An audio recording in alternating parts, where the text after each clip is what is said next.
अस्सलाम वालेकुम स्टूडेंट्स।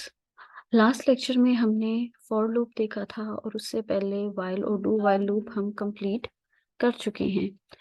इस लेक्चर में हम फॉर लूप की डिफरेंट एग्जांपल्स करेंगे विद कोड, उसको एग्जीक्यूट करके देखेंगे कि क्या क्या रिजल्ट्स आ रहे हैं और विद डिफरेंट सिनेरियोज। सबसे पहले हमारे पास यहाँ पर ये सिंपल फॉर लूप का प्रोग्राम है जिसमें हम क्या करें, हेडर फाइल्स डिक्लेयर की, नेम स्पेस स्पेसिफाई की, मेन फंक्शन को स्टार्ट किया, एक वेरिएबल इंट आई को यहाँ पे डिक्लेयर किया और फॉर लूप में हम इधर इनिशियलाइज कर रहे हैं, आफ्टर सेमीकोलन हम कंडीशन लिख रहे हैं, देन आफ्टर सेमीकोलन हम उसको इंक्रीमेंट कर रहे हैं। तो ये वाला प्रोग्राम हमारा क्या करेगा, 1 से स्टार्ट होगा, आई की वैल्यू 1 है, कंडीशन चेक होगी, I is less than 10 true है, उसके बाद 1 प्रिंट हो जाएगा और नेक्स्ट जो है दोबारा से इंक्रीमेंट होगा और कंडीशन चेक होगी।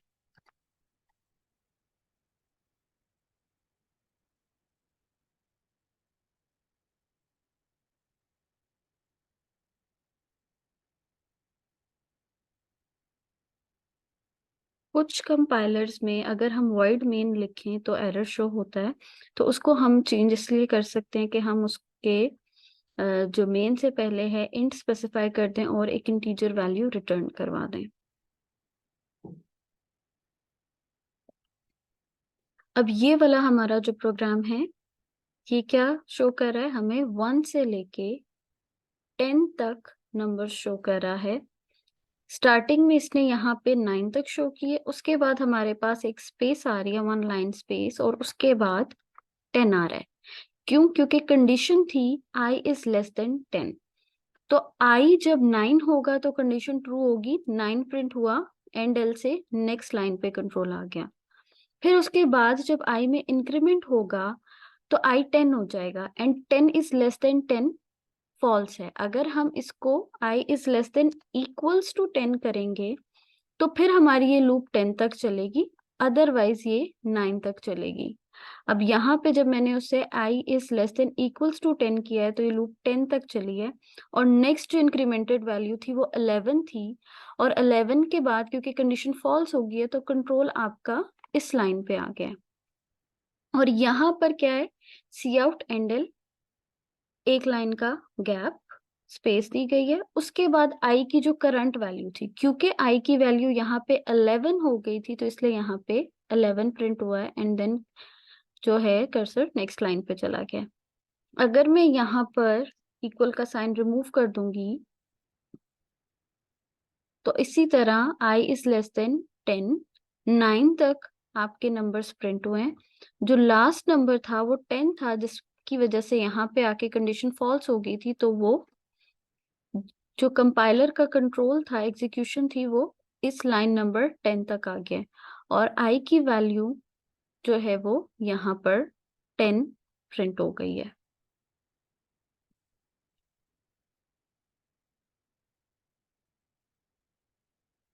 इसी तरह अगर मैं इसको पोस्ट फिक्स की बजाय प्री फिक्स इंक्रीमेंट करूं तो फिर क्या डिफरेंस आता है।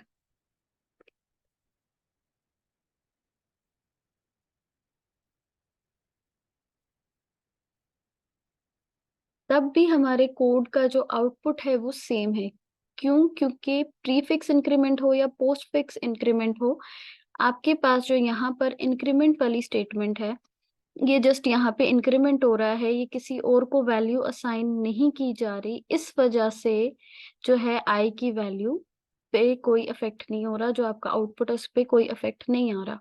क्योंकि प्री फिक्स और पोस्ट फिक्स पे हम पढ़ते हैं कि पोस्ट फिक्स में क्या होता है, वैल्यू पहले इंक्रीमेंट होती है उसके बाद नेक्स्ट ऑपरेशन परफॉर्म होता है, और प्री फिक्स में जो पोस्ट फिक्स है उसमें पहले ऑपरेशन परफॉर्म होता है और देन वैल्यू जो है वो इंक्रीमेंट या डिक्रीमेंट होती है। मगर यहाँ पे जस्ट इंक्रीमेंट और डिक्रीमेंट हो रहा है, इसके अलावा और कोई ऑपरेशन परफॉर्म नहीं हो रहा, ना किसी को वैल्यू असाइन की जा रही है। इस वजह से आपके पास जो फॉर लूप है उसका आंसर सेम आ रहा है, चाहे आप प्री फिक्स इंक्रीमेंट यूज करें या पोस्ट फिक्स।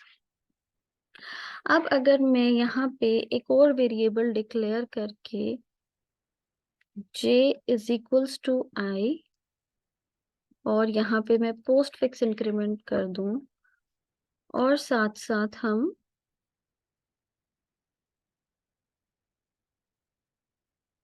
j की वैल्यू भी प्रिंट करें। इसको मैं डिफरेंशिएट करने के लिए डबल कोट्स में लिख रही हूँ। अब अगर हम यहाँ पर इसको एग्जीक्यूट हमने किया है तो क्या आ रहा है, आई 1 प्रिंट हो रहा है मगर जे जो है वो 0 है। इसको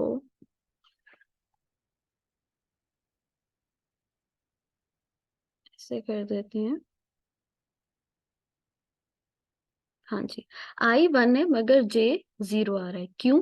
क्योंकि ये पोस्ट फिक्स इंक्रीमेंट है, तो इसमें आई की जो वैल्यू है, जो एग्जिस्टिंग वैल्यू थी वो 0 थी, पहले वो जे को असाइन की गई, उसके बाद आई की वैल्यू में इंक्रीमेंट लाया गया। यहाँ पर सिमिलरली आई 2 है और जे 1 है। क्यों? क्योंकि आई की वैल्यू जब 1 थी तब उसको जे को असाइन किया गया था, फिर आई में एक इंक्रीमेंट किया गया था। अगर मैं इसको पोस्ट की बजाय प्रीफिक्स इंक्रीमेंट कर दूं,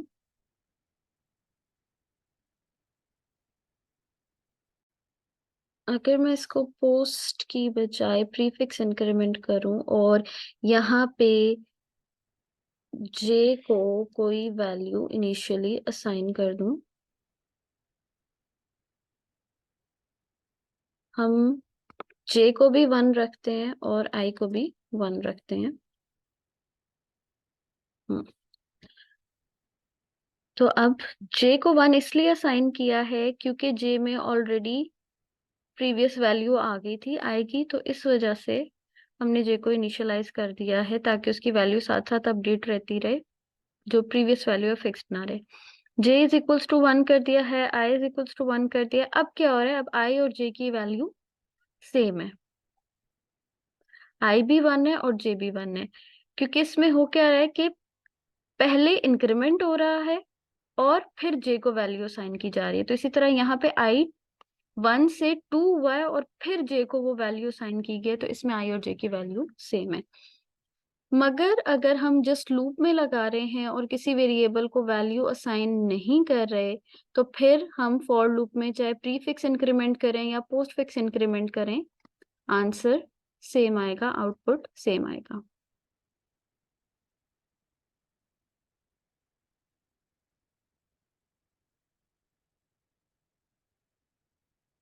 नेक्स्ट अब हम देखते हैं कि अगर हम आई की वैल्यू को डिक्लेयर कर देंगे और इनिशियलाइज नहीं करेंगे तो क्या रिजल्ट आता है।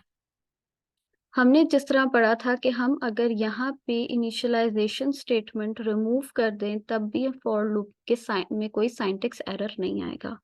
मगर अब हुआ क्या है, आई यहाँ पर डिक्लेयर हो गया है मगर इसको कोई वैल्यू असाइन नहीं हुई, कोई इनिशियलाइज नहीं की गई, तो मतलब आई में अभी कोई वैल्यू नहीं है, ना 0 है ना 1 है, कोई भी वैल्यू नहीं है। आई में हमारे पास होगी गार्बेज वैल्यू। स्टेटमेंट है उसको रिमूव कर दूं, जिस तरह के हमने लेक्चर्स में देखा था कि अगर हम फॉर लूप में से ये इनिशियलाइजेशन स्टेटमेंट को रिमूव कर दें और जस्ट सेमीकोलन ऐड करें तब भी हम कोड एग्जीक्यूट कर सकते हैं।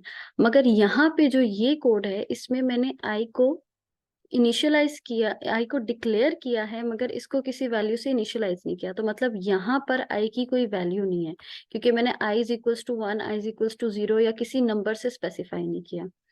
तो इसका रिजल्ट क्या होगा मेरे पास जो वैल्यू है वो इस तरह से कुछ आ जाएंगी, गार्बेज वैल्यू। क्यों? क्योंकि आई को मैंने किसी वैल्यू से इनिशियलाइज नहीं किया, तो बाय डिफॉल्ट कंपाइलर जो है उसके अंदर एक गार्बेज वैल्यू, या जो उसकी लोकेशन है जहाँ पे आई वेरिएबल सेव है वहां पे एक गार्बेज वैल्यू होती है। जब तक हम वेरिएबल को इनिशियलाइज नहीं कर देते गार्बेज वैल्यू रिमूव नहीं होती। कुछ कंपाइलर्स में यहाँ पे आपको गार्बेज वैल्यू नजर आएगी, और अगर यूजुअली हम ऑनलाइन कंपाइलर्स यूज करें तो उसमें क्या होता है कि जो वैल्यू अगर इनिशियलाइज नहीं होता तो उसे अज्यूम किया जाता है कि ये 0 है। इस वजह से यहाँ पे मेरे पास जो रिजल्ट है वो 0 से स्टार्ट हो रहा है। अगर मैं यहाँ पे एक और वेरिएबल डिक्लेयर कर दूं और मैं उस वेरिएबल की भी वैल्यू प्रिंट करवाऊं, तो आपको नजर आएगा कि वो वेरिएबल जो है जस्ट 0 रहेगा। अब यहाँ पे मैंने k को भी इनिशियलाइज नहीं किया और ना मैं k को इंक्रीमेंट कर रही हूँ या डिक्रीमेंट कर रही हूँ कहीं पे। तो ये आप देखें कि k की जो वैल्यू है वो 0 प्रिंट हो रही है। तो इट डिपेंड्स ऑन कंपाइलर, या ऑनलाइन कंपाइलर है तो इसलिए इस पे जो वैल्यू है वो इनिशियलाइज्ड एज 0 हुई हुई है। अदरवाइज अगर आपने कोई कंपाइलर डाउनलोड किया है अपने सिस्टम पे तो आपको इस तरह से, जो ये यहाँ पे स्क्रीनशॉट अटैच्ड है, इस तरह की कुछ गार्बेज वैल्यूज नजर आएंगी जो कि आपने इनिशियलाइज भी नहीं की होंगी। और नेक्स्ट, अगर मैं इनिशियलाइजेशन स्टेटमेंट की जगह कंडीशन रिमूव कर दूं तो क्या होगा? कंडीशन जो है वो कोई स्पेसिफाई नहीं है, वो हमेशा ट्रू रहेगी। और जब कंडीशन हमेशा ट्रू रहेगी, वो फॉल्स नहीं होगी, तो हमारी जो लूप होगी वो इनफाइनाइट लूप बन जाएगी और हमारा जो आउटपुट है वो कभी भी टर्मिनेट नहीं होगा। जो प्रोग्राम है वो कभी भी टर्मिनेट नहीं होगा और आउटपुट चलता जाएगा, जैसे कि हम करते हैं यहाँ पे। तो अब आप देख रहे हैं कि आपका कितनी देर तक ये नंबर्स आ रहे हैं। अब यहाँ पर देखें, ये एक वैल्यूज आ गई हैं और इसी तरह से अब ये प्रोग्राम जो है वो टर्मिनेट नहीं हो रहा, ये चलता जा रहा है और चलता जा रहा है। तो इसको हम करते हैं टर्मिनेट किसी एक कंडीशन के थ्रू। और अब हमने, अब देखें, अब यहाँ पे जब कंडीशन स्पेसिफाई हुई है तो ये एग्जीक्यूट हो गया है जस्ट 7 तक, और 8 जो थी वो लास्ट वैल्यू थी जिस पे आपकी कंडीशन फॉल्स हुई थी।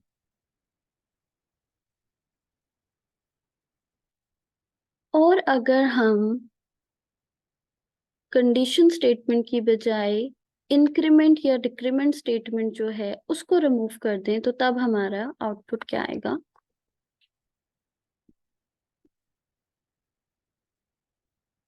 अगेन, अगर आपके कंपाइलर में एरर आ रहा है एग्जीक्यूट करते हुए और आपका कोड बिल्कुल ठीक है, तो आप first of all name space specify करें और जो मेन है उसकी रिटर्न वैल्यू इंट करके प्रोग्राम के एंड पे एक इंटीजर वैल्यू रिटर्न करवा दें। और जब हम इसको एग्जीक्यूट करेंगे, क्योंकि हमारे पास जो है वो वैल्यू कहीं पे भी इंक्रीमेंट या डिक्रीमेंट नहीं हो रही और आई 1 ही आता जा रहा है, और क्योंकि ये 1 है तो कंडीशन हमेशा ट्रू रहेगी, तो ये भी आपकी इनफाइनाइट लूप बन गई है। इनफाइनाइट लूप है क्योंकि यहाँ पर हम ना इंक्रीमेंट कर रहे हैं ना डिक्रीमेंट कर रहे हैं, और आई की वैल्यू 1 है एज इट इज। तो इस वजह से I is always less than 10, तो हमारी कंडीशन यहाँ पे ट्रू रहेगी। नेक्स्ट जो केस है इनफाइनाइट लूप का, वो ये है कि हम यहाँ पर ना कंडीशन स्पेसिफाई करें, ना इंक्रीमेंट डिक्रीमेंट स्टेटमेंट, और ना ही वैल्यू को इनिशियलाइज करें। इसको एग्जीक्यूट करेंगे तो आपके पास मोस्ट प्रोबेबली इस तरह की कुछ गार्बेज वैल्यूज आएंगी। मगर अगर आप ऑनलाइन कंपाइलर्स में करेंगे तो कुछ ऑनलाइन कंपाइलर्स बाय डिफॉल्ट जो भी वेरिएबल डिक्लेयर होता है उसकी वैल्यू को 0 सेट कर देते हैं। जैसे कि अब हम यहाँ पे इसको एग्जीक्यूट कर रहे हैं और हमारे पास इनफाइनाइट टाइम 0 आते जा रहे हैं, आते जा रहे हैं, and it's not ending. So these are all infinite loops. Next हमारे पास एक और बहुत इंटरेस्टिंग केस है।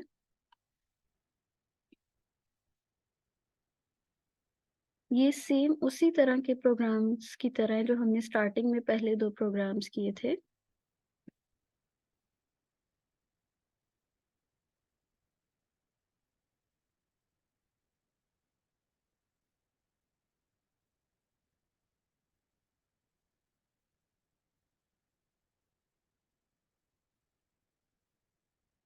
अब इसमें देखिए हमारे पास जो आउटपुट आ रहा है वो है 10, गैप ऑफ 1 लाइन एंड 10। अब ऐसा क्यों हो रहा है? हमने आई को डिक्लेयर भी किया है, उसको इनिशियलाइज भी किया है, कंडीशन भी लगाई है, इंक्रीमेंट और डिक्रीमेंट भी लगाया है। So what's the difference? The difference is here. जो आपकी फोर स्टेटमेंट है उसको टर्मिनेट कर दिया गया है, एंड कर दिया गया है सेमीकोलन से, विच मीन्स के आपकी जो फॉर लूप है वो यहाँ पर एंड हो गई है, उसकी बॉडी यहाँ पर इस टर्मिनेटर पे एंड हो गई है। अब ये जो आगे वाली स्टेटमेंट्स हैं ये फॉर लूप की बॉडी पे एग्जीक्यूट नहीं हो रही। तो हुआ क्या है कि 1 से लेके 10 तक ये लूप चली है और इसकी क्योंकि कोई बॉडी नहीं थी, इसको यहीं पर टर्मिनेट कर दिया गया था, तो यहाँ पर कोई भी आउटपुट नहीं आया। और आई की वैल्यू जब लास्ट में 10 हुई और यहाँ पे जब कंडीशन फॉल्स हुई 10 इज लेस देन 10, तो फिर कंट्रोल यहाँ पर आया है और आई की वैल्यू 10 प्रिंट हुई है। उसके बाद 1 एंड 2 ये 2 लाइन की स्पेस आई है और फिर आई की वैल्यू प्रिंट हुई है and then cursor end L की वजह से नेक्स्ट लाइन पे चला गया। अब अगर मैं यहाँ से इस सेमीकोलन रिमूव कर दूंगी तो हमारा प्रोग्राम जो है वो नॉर्मली वर्क कर रहा है। 1 से लेके 9 तक हमारे पास नंबर्स डिस्प्ले हो गए हैं। क्यों? क्योंकि मैंने यहाँ से स्टेटमेंट टर्मिनेटर रिमूव कर दिया था। अब अगर मैं यहाँ पर स्टेटमेंट टर्मिनेटर ऐड करूंगी तो फिर से यहाँ तक लूप की बॉडी एंड हो गई है और ये वाला जो पार्ट है ये लूप की बॉडी कंसिडर नहीं हो रहा। जैसे कि यहाँ पर ये विजुअल C++ पे एग्जीक्यूट हुआ है और यहाँ पे भी जस्ट 10 ही डिस्प्ले हो रहा है। नेक्स्ट जो ये हमारे पास प्रोग्राम है इसमें x to the power of y, जो x है एक नंबर यहाँ पे यूजर से इनपुट लिया जाएगा और उसकी पावर साथ इनपुट ली जाएगी और उसका रिजल्ट कैलकुलेट किया जाएगा। अब इस प्रोग्राम में क्या हो रहा है कि x, y, I and power ये 4 वेरिएबल्स इनिशियलाइज किए हैं। आई को इनिशियलाइज कर दिया है 1 से और पावर को भी इनिशियलाइज कर दिया है 1 से, क्योंकि हमने देखा था जो भी रिजल्ट होता है अगर उसका हमने अगर प्रोडक्ट लेना है या किसी वेरिएबल में प्रोडक्ट की वैल्यू सेव करवानी है तो उसको हम आई से इनिशियलाइज करेंगे। हमने इंटीजर की हमने बेस इंटीजर यूजर से इनपुट लिया यहाँ पे x में और उसका जो एक्सपोनेंट है वो एज y लिया। अब जो पावर है वो कैलकुलेट होती है 1 से लेके जो भी रिक्वायर्ड नंबर था उस तक। तो हमने i को इसलिए 1 से इनिशियलाइज करवाया है और 1 से लेके हम जा रहे हैं y तक और यहाँ पे while लूप लगाई है और इस while लूप में जो x की वैल्यू है वो y टाइम्स मल्टीप्लाई हो रही है पावर में जो भी वैल्यू है। इस साइन का मतलब ये होता है इस ऑपरेटर का कि power is equals to power multiply by x। तो ये दोनों स्टेटमेंट्स जो हैं वो सेम है और उसके बाद i की वैल्यू इंक्रीमेंट की जा रही है।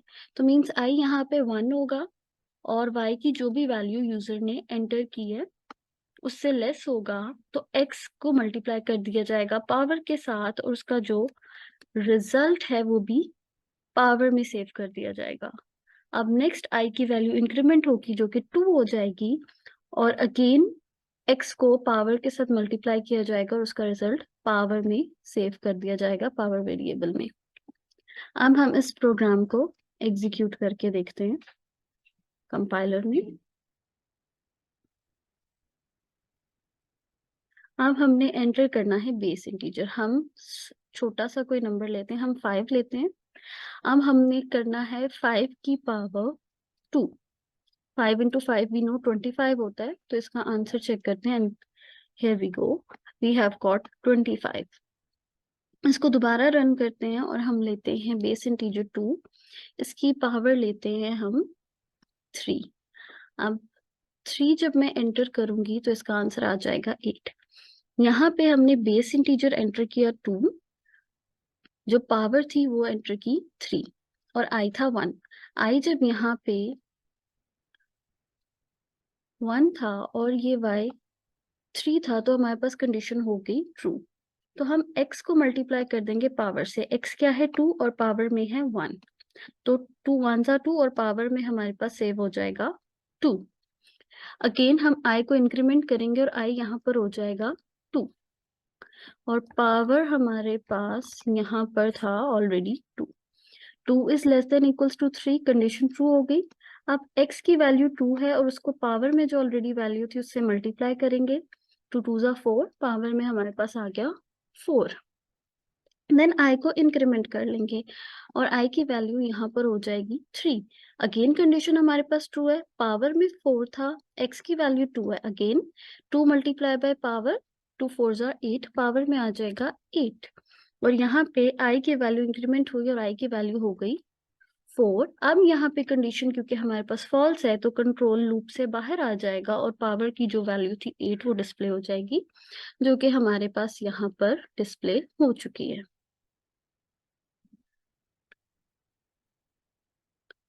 सिमिलरली यहाँ पर भी इसका ये आउटपुट दिखाया गया है। नेक्स्ट अब हमने एक और प्रोग्राम करना है using while loop, class average program with counter controlled repetition. हमने जो क्लास के स्टूडेंट्स हैं उनकी ग्रेड्स की एवरेज कैलकुलेट करनी है on the basis of their grades, और हमने इसमें काउंटर कंट्रोल लूप यूज करनी है। काउंटर कंट्रोल लूप में क्या होता है कि हमें ऑलरेडी पता होता है कि हमारी लूप कहाँ तक एग्जीक्यूट होगी। जैसे कि यहाँ पर अगर हम देखें तो यहाँ पे ऑलरेडी स्पेसिफाई है कि ये लूप 5 टाइम्स एग्जीक्यूट होगी। अब ये प्रोग्राम हम डिटेल में देखते हैं। एक इंटीजर वेरिएबल डिक्लेयर किया है सम ऑफ ग्रेड, फिर हमने उसके बाद एक इंटीजर ग्रेड काउंटर, फिर एक ग्रेड और एवरेज, ये 4 इंटीजर वेरिएबल्स हमने डिक्लेयर कर दिए हैं।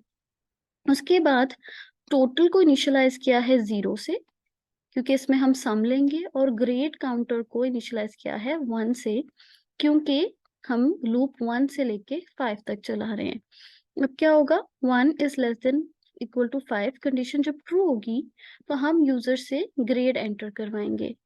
फिर जब यूजर ग्रेड एंटर करेगा तो ग्रेड प्लस टोटल मार्क्स, और उसके बाद ग्रेड में 1 इंक्रीमेंट हो जाएगा, और लास्ट में जब हमारे पास टोटल मार्क्स आ जाएंगे तो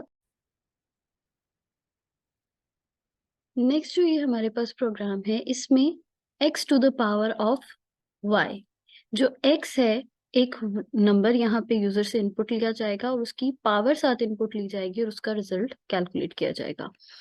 अब इस प्रोग्राम में क्या हो रहा है कि x, y, i and power, ये 4 वेरिएबल्स इनिशियलाइज किए हैं। i को इनिशियलाइज कर दिया है 1 से और पावर को भी इनिशियलाइज कर दिया है 1 से, क्योंकि हमने देखा था जो भी रिजल्ट होता है अगर उसका हमने अगर प्रोडक्ट लेना है या किसी वेरिएबल में प्रोडक्ट की वैल्यू सेव करवानी है तो उसको हम i से इनिशियलाइज करेंगे।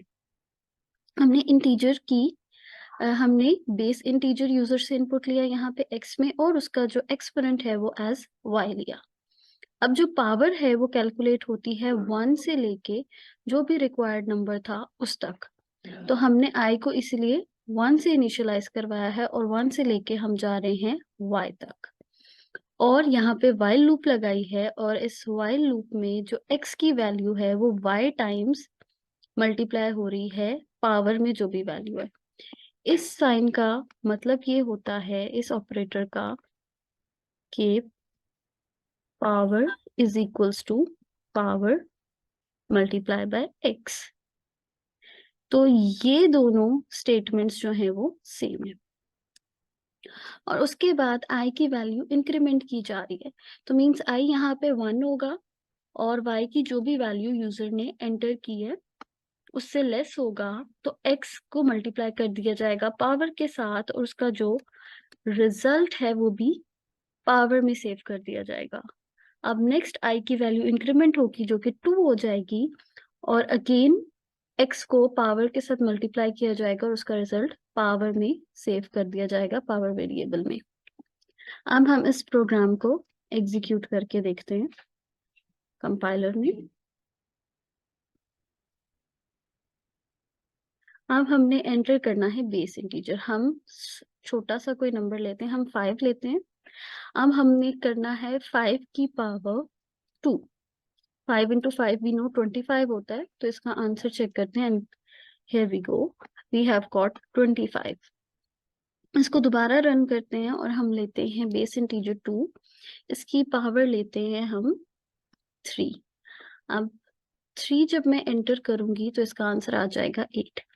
यहाँ पे हमने बेस इंटीजर एंटर किया 2, जो पावर थी वो एंटर की 3 और आई था 1। आई जब यहाँ पे 1 था और ये y 3 था तो हमारे पास कंडीशन हो गई ट्रू। तो हम x को मल्टीप्लाई कर देंगे पावर से। x क्या है 2 और पावर में है 1, तो 2 1 जा 2 और पावर में हमारे पास सेव हो जाएगा 2। अगेन हम i को इंक्रीमेंट करेंगे और i यहाँ पर हो जाएगा 2 और पावर हमारे पास यहाँ पर था already 2। 2 is less than equals to 3, condition true हो गई। अब x की वैल्यू 2 है और उसको पावर में जो ऑलरेडी वैल्यू थी उससे मल्टीप्लाई करेंगे। 2 2 जा 4, पावर में हमारे पास आ गया 4। देन i को इंक्रीमेंट कर लेंगे और i की वैल्यू यहाँ पर हो जाएगी 3। अगेन कंडीशन हमारे पास ट्रू है, पावर में 4 था, x की वैल्यू 2 है। अगेन 2 मल्टीप्लाई बाय पावर, 2 4 जा 8, पावर में आ जाएगा 8 और यहाँ पे i की वैल्यू इंक्रीमेंट हुई और i की वैल्यू हो गई 4। अब यहाँ पे कंडीशन क्योंकि हमारे पास फॉल्स है तो कंट्रोल लूप से बाहर आ जाएगा और पावर की जो वैल्यू थी 8 वो डिस्प्ले हो जाएगी, जो कि हमारे पास यहाँ पर डिस्प्ले हो चुकी है।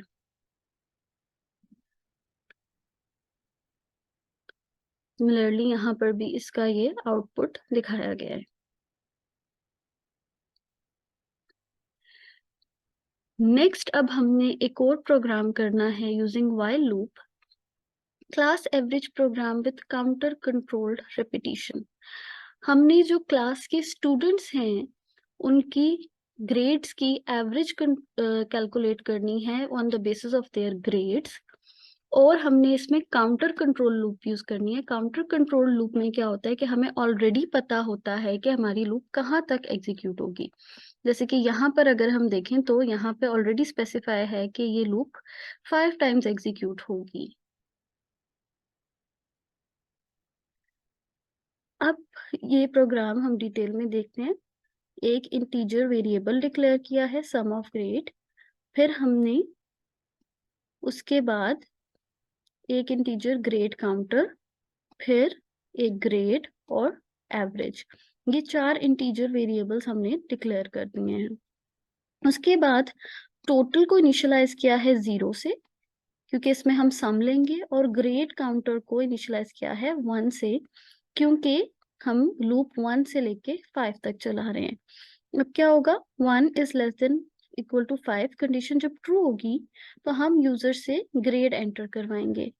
फिर जब यूजर ग्रेड एंटर करेगा तो ग्रेड प्लस टोटल मार्क्स और उसके बाद ग्रेड में 1 इंक्रीमेंट हो जाएगा और लास्ट में जब हमारे पास टोटल मार्क्स आ जाएंगे तो एवरेज कैलकुलेट हो जाएगी। Now let's execute this one again. जरूरी नहीं कि एक ही लाइन में डिक्लेयर करें, हम नेक्स्ट लाइन में भी डिक्लेयर करवा सकते हैं total comma next one comma again one more variable, और इसी तरह हमने टोटल और ग्रेड काउंटर को इनिशियलाइज किया while grade counter is less than equals to 5। ये लूप एक्चुअली 10 टाइम्स नहीं 5 टाइम्स चलेगी। एंटर ग्रेड, हम ग्रेड एंटर करते हैं 2, एंटर ग्रेड, उसने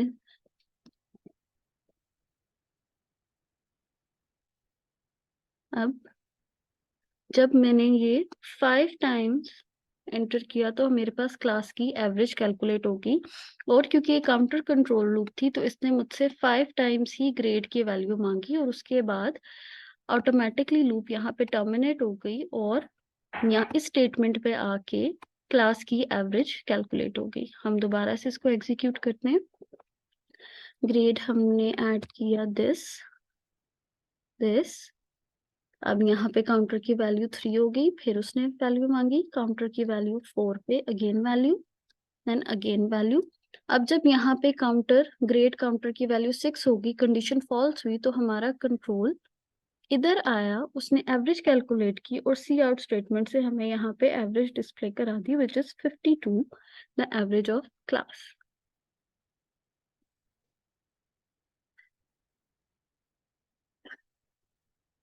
इसी तरह काउंटर कंट्रोल लूप की एक और एग्जाम्पल है जो कि हम क्लास में ऑलरेडी डिस्कस कर चुके हैं।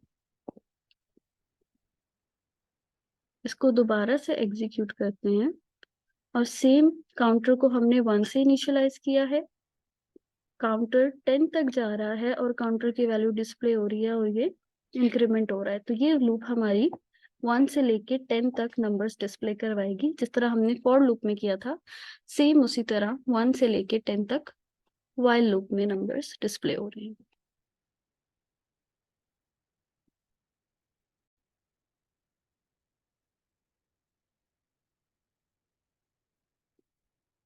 इस एग्जाम्पल में हम लोग 1 से लेके 10 तक नंबर्स का सम कैलकुलेट कर रहे हैं, मगर यहाँ पे डिफरेंस क्या है कि हम नंबर में 1 की बजाय 2 का इंक्रीमेंट कर रहे हैं।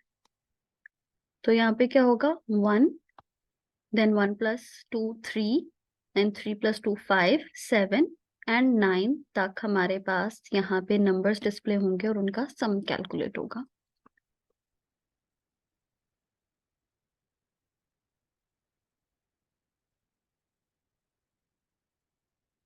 ऐसे हमने सम को 0 से इनिशियलाइज किया क्योंकि उसमें हमने सम सेव करना था, वैल्यू स्टोर करनी थी। इंट नंबर को हमने यहीं पर ही डिक्लेयर और इनिशियलाइज कर दिया है।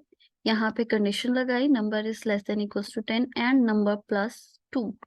तो हम जरूरी नहीं कि इंक्रीमेंट सिर्फ 1 नंबर का हो, हम 2 3 जितने भी नंबर्स का चाहे इंक्रीमेंट और डिक्रीमेंट कर सकते हैं। अब अगर मैं यहाँ पे 2 की बजाय 3 का इंक्रीमेंट करूंगी तो मेरे पास नंबर आएंगे 1 + 3 4 + 3 7 + 3 10 और उसका सम आ गया 22। अगर मैं इधर इसके अलावा इंक्रीमेंट कर दूंगी 6 का तो बस हमारे पास ये 2 वैल्यूज आएंगे, 1 + 6 7, 7 + 6 हमारे पास हो जाता है 13, जो कि जिसपे ये कंडीशन फॉल्स हो जाती है।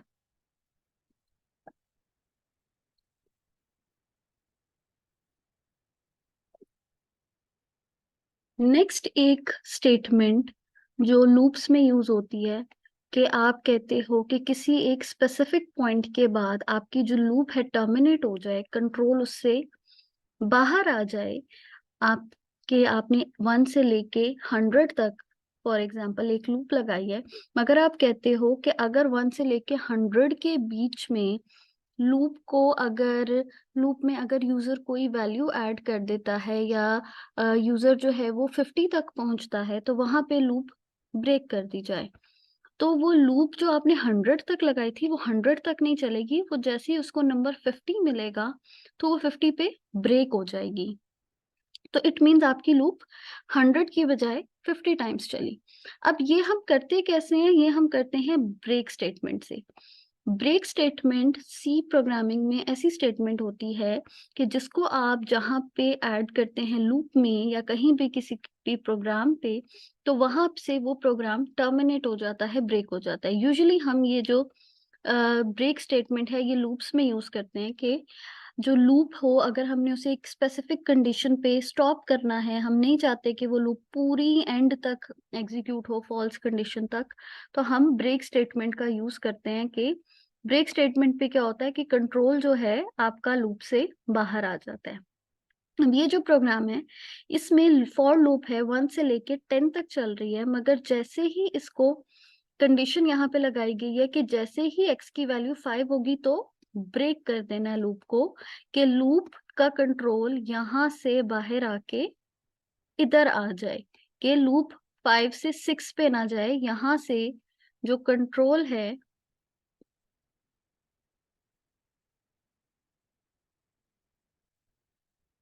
यहाँ से ये जो कंट्रोल है वो इधर ना जाए बॉडी से। ब्रेक स्टेटमेंट के बाद कंट्रोल आपका इस वाली लाइन पे आ जाए। यूजुअली हम क्या करते होते थे लूप में कि आपकी इनिशियलाइजेशन हुई, कंडीशन चेक हुई, उसके बाद हम बॉडी पे आए, बॉडी के बाद हम इंक्रीमेंट या डिक्रीमेंट स्टेटमेंट पे गए।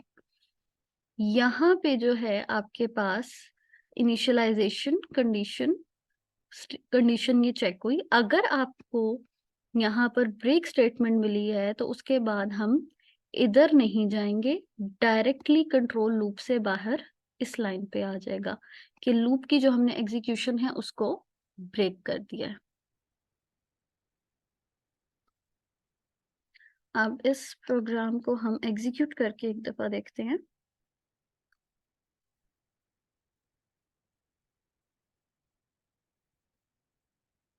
इसको हमने रन किया तो देखेंगे लूप पे गई 1 पे, जब x हमारे पास 1 था कंडीशन ट्रू हुई, और यहाँ पे हमने चेक किया if x is equals to 5, x 5 के इक्वल नहीं है तो हमने ब्रेक नहीं किया, हमने प्रिंट करवा दिया 1। फिर स्पेस के बाद हमने प्रिंट करवाया 2 3 4। जैसे ही यहाँ पे x की वैल्यू हुई 5, x is equals to 5 condition true हुई, तो यहाँ पर आपकी लूप हो गई ब्रेक। जैसे ही लूप ब्रेक हुई आपके पास यहाँ पर ये लाइन प्रिंट हो गई, broke out of loop at x of 5, और यहाँ पर आपके पास ये स्टेटमेंट जो है वो शो हो गई।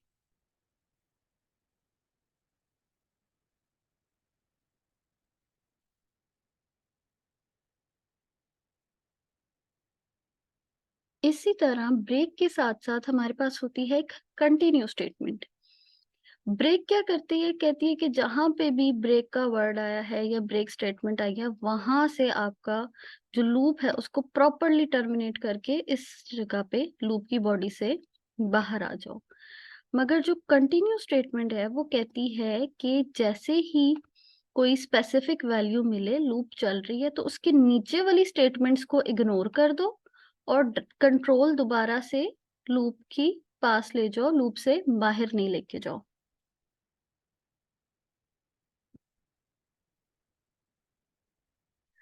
अब इसमें होगा क्या कि यहाँ पर जो है आपके पास x इज इक्वल्स टू 1 है,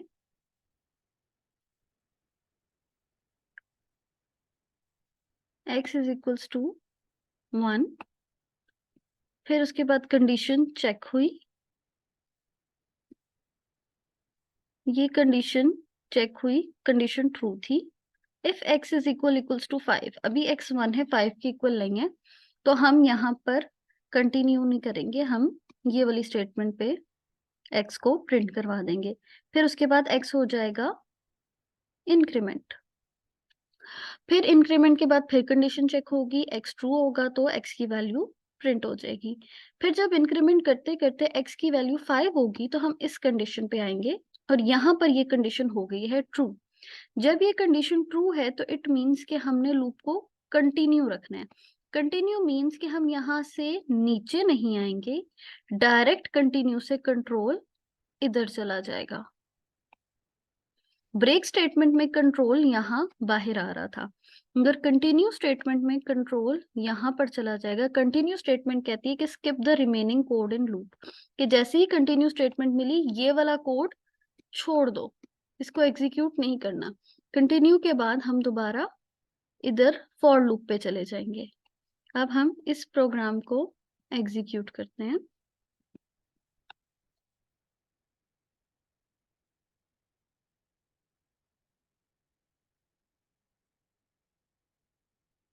अब अगर हम यहाँ पर देखें तो हमारे पास x की वैल्यू 1 थी, कंडीशन ट्रू हुई, x 5 नहीं है तो हमने कंटिन्यू नहीं किया, 1 प्रिंट हो गया, 2 प्रिंट हो गया, 3 प्रिंट हो गया, 4 प्रिंट हो गया। अब 4 के बाद जब 5 यहाँ पर आया तो ये वाली कंडीशन हो गई थी ट्रू। अब ट्रू हुई तो हमारे पास आई कंटिन्यू स्टेटमेंट, तो कंटिन्यू स्टेटमेंट ने कहा कि ये वाली स्टेटमेंट्स को स्किप करो और दोबारा से इधर लूप पे आ जाओ। तो 5 के बाद इसीलिए 5 की वैल्यू प्रिंट नहीं हुई कि कंटिन्यू के बाद हमने लूप की बाकी सारी बॉडी को इग्नोर किया और दोबारा से लूप के स्टार्ट पे चले गए, उसको इंक्रीमेंट करके कंडीशन चेक कर ली कि कंटिन्यू कहता है कि यहाँ से यहाँ आ जाओ, यहाँ से यहाँ पे नहीं जाना। तो इसीलिए हमारे पास 5 के बाद कंटिन्यू हुआ और 5 की वैल्यू प्रिंट नहीं हुई, और हमारे पास 6 7 8 9 10 हो गया। अब अगर मैं कंडीशन पे इसको 5 की जगह 6 करती हूँ तो हम देखेंगे 6 प्रिंट नहीं हुआ।